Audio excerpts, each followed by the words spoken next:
शिव महापुराण की कथा कहती है, कोई अतिथि बैठा हुआ है, कोई बड़ा बैठा हुआ है, कोई बुजुर्ग बैठा हुआ है, कोई घर का वृद्ध बैठा हुआ है, कोई बयो बैठा हुआ है, तो कोई भी आए घर में सबसे पहला ध्यान रखने वाला विषय है कोई बड़ा संत, कोई बड़ा सदगुरु, कोई घर का बुजुर्ग, कोई घर का वृद्ध सोफे पर बैठा है, कुर्सी पर बैठा है। सोफे पर अगर थोड़ी बहुत भी जगह है तो भी कोई अन्य व्यक्ति को उस संत के पास, उस गुरुजन के पास या घर के बुजुर्ग के पास एकदम बिना आज्ञा के नहीं बैठना चाहिए। आज्ञा दे दें, घर के दादाजी कह दें अपने पोते से बेटा यहाँ बैठ जा, बेटे से कह दे बेटा यहाँ बैठ जा, बहू से कह दे बहुरानी इधर बैठ जाओ, बहन से कह दे बहन इधर बैठ जाओ, दामाद से कह दे इधर बैठ जाओ, बेटी से कह दिया यहाँ बैठ जाओ, तो भले बैठ जाओ। पर बुजुर्ग बैठा है सोफे के ऊपर, कोई बड़ा संत बैठा है, कोई साधु जन बैठा है, कोई तपस्वी जन बैठा है,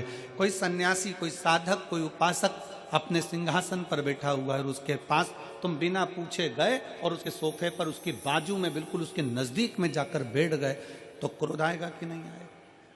अब ब्रह्मा जी को थोड़ा सा क्रोध आ गया, ब्रह्मा जी को थोड़ा सा गुस्सा आ गया। हाँ, जमीन पर अगर कोई बैठा हुआ है, क्योंकि पृथ्वी निर्मलता का भाव देने वाली है,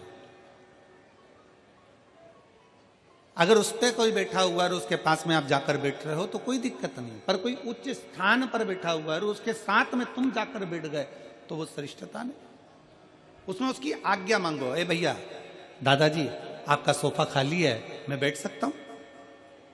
दादाजी आपकी कुर्सी खाली है, क्या मैं बैठ सकता हूं? काका जी आपके सोफे पर बैठ सकता हूं? मौसी जी मैं आपके सोफे पर बैठ सकता हूं? मामा जी मैं आपके सोफे पर बैठ सकता हूं? चाचा जी मैं आपके सोफे पर बैठ सकता हूं? आज्ञा लीजिए बैठने के लिए।